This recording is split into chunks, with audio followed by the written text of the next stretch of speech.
नमस्कार, मैं Sneha technical news में आप सबका स्वागत करती हूँ। वक्त हो चला है आज की 10 बड़ी खबरों। सुप्रीम कोर्ट ने दिव्यांगों के लिए यूपीएससी परीक्षाओं को सुलभ बनाने का निर्देश दिया है। सुप्रीम कोर्ट ने संघ लोक सेवा आयोग से कहा है कि आने वाली सभी परीक्षा अधिसूचनाओं में ऐसा प्रावधान अनिवार्य किया जाए जिसमें उम्मीदवार परीक्षा डेट से कम 7 दिन पहले तक स्लाइड में बदलाव कर सके। साथ ही सुप्रीम कोर्ट ने आयोग से दृष्टिबाधित अभ्यर्थियों के लिए स्क्रीन रीडर सॉफ्टवेयर लागू करने से संबंधित विस्तृत जानकारी मांगी है। आयोग को इसके लिए 2 महीने के अंदर हलफनामा दाखिल करने का आदेश दिया गया है। कोर्ट ने ये आदेश मिशन एक्सेसिबिलिटी की याचिका पर सुनवाई के दौरान दिया है। अगली सुनवाई 16 फरवरी को होगी। दिल्ली के स्कूलों में एकेडमिक सेशन 2026-27 के लिए नर्सरी और केजी कक्षाओं में एडमिशन प्रक्रिया शुरू हो गई है। अभिभावक दिल्ली के करीब 1750 निजी स्कूलों में 27 दिसंबर 2025 तक आवेदन फॉर्म जमा कर सकते हैं। इस प्रक्रिया में 75% सीटें सामान्य कैटेगरी और 25% सीटें आर्थिक रूप से कमजोर और वंचित वर्ग के लिए आरक्षित की गई है। इस बार फॉर्म भरने की सुविधा ऑनलाइन, ऑफलाइन और क्यूआर कोड माध्यम से उपलब्ध कराई गई है। आवेदन प्रक्रिया पूरी होने के बाद पहली चयन सूची 23 जनवरी को जारी की जाएगी। भारतीय प्रबंधन संस्थान बेंगलुरु ने स्वयं प्लेटफॉर्म के साथ मिलकर विज्ञापन, सेल्स और पब्लिक रिलेशन से जुड़े फ्री ऑनलाइन कोर्स लॉन्च किए हैं। कोर्सेज 12 जनवरी 2026 से शुरू किए जाएंगे।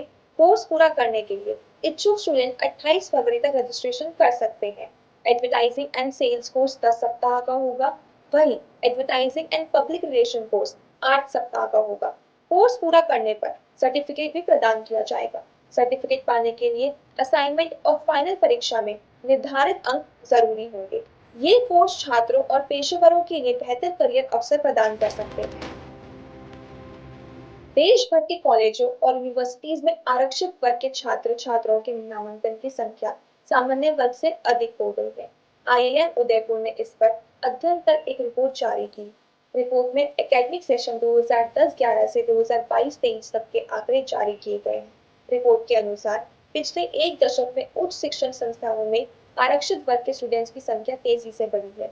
उच्च शिक्षण संस्थानों में सामान्य वर्ग के स्टूडेंट्स के नामांकन की संख्या 57% से घटकर 39% रह गई है। वहीं आरक्षित वर्ग के स्टूडेंट्स की नामांकन हिस्सेदारी 43% से बढ़कर 7% से ज्यादा पहुंच गई है। अध्ययन में ये भी सामने आया है कि आरक्षित वर्ग के छात्र अब सामान्य सीटों पर भी योग्यता के आधार पर चयनित हो रहे हैं, जिससे उच्च शिक्षा में सामाजिक संरचना तेजी से बदल रही है। रक्षा अनुसंधान एवं विकास संगठन यानी डीआरडीओ ने इंजीनियरिंग और साइंस स्टूडेंट्स के लिए पेड इंटर्नशिप का ऐलान किया है। इंजीनियरिंग या साइंस विषय से ग्रेजुएशन या पोस्ट ग्रेजुएशन की पढ़ाई कर रहे स्टूडेंट्स इंटर्नशिप के लिए अप्लाई कर सकते हैं। डीआरडीओ में इंटर्नशिप के लिए अप्लाई करने की लास्ट डेट 15 दिसंबर 2025 तय की गई है। इंटर्नशिप 6 महीने की होगी। इंटर्नशिप स्टाइपेंड का भुगतान 3 महीने और 6 महीने पूरे होने पर 2 किस्तों में किया जाएगा। ये इंटर्नशिप डीआरडीओ की डिफेंस जियो इन्फॉर्मेटिक रिसर्च एस्टैब्लिशमेंट चंडीगढ़ में दी जाएगी। बार काउंसिल ऑफ इंडिया ने ऑल इंडिया बार एग्जामिनेशन 2025 की प्रोविजनल आंसर की जारी कर दी है। उम्मीदवार अपनी आंसर की बीसीआई की आधिकारिक वेबसाइट से डाउनलोड कर सकते हैं।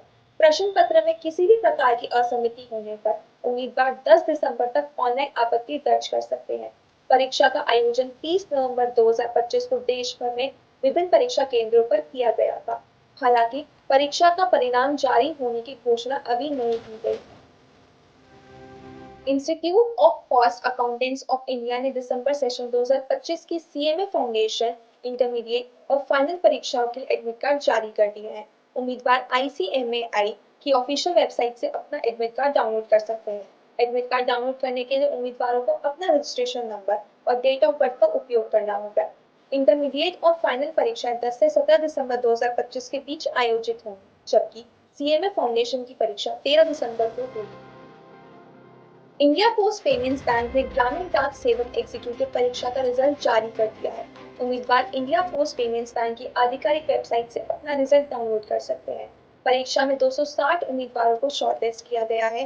भर्ती प्रक्रिया के अगले चरण में चयनित अभ्यर्थियों को डॉक्यूमेंट वेरिफिकेशन के लिए बुलाया जाएगा। उम्मीदवारों को अपने सभी जरूरी डॉक्यूमेंट तैयार रखने की सलाह दी गई है। उत्तर प्रदेश पुलिस भर्ती एवं प्रोन्नति बोर्ड ने सब इंस्पेक्टर भर्ती परीक्षा की तारीखें घोषित कर दी है। भर्ती के लिए लिखित परीक्षा 14 और 15 मार्च 2026 को आयोजित की जाएगी।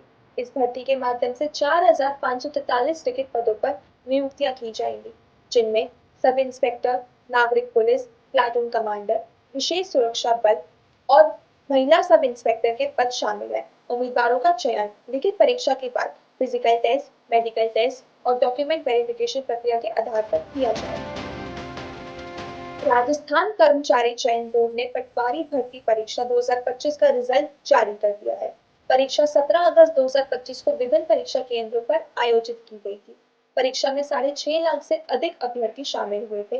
फिलहाल बोर्ड ने परिणाम पीडीएफ फॉर्मेट में जारी किया है। परीक्षा में शामिल हुए उम्मीदवार अपना रिजल्ट और category wise cut off RSSB की आधिकारिक वेबसाइट पर चेक कर सकते हैं। सफल उम्मीदवारों को भर्ती के अगले चरण की प्रक्रिया की सूचना जल्दी जारी की जा सकती है। आज के लिए बस इतना ही। देखते रहिए टेक्निया न्यूज। चैनल को लाइक करें, शेयर करें एंड सब्सक्राइब करें।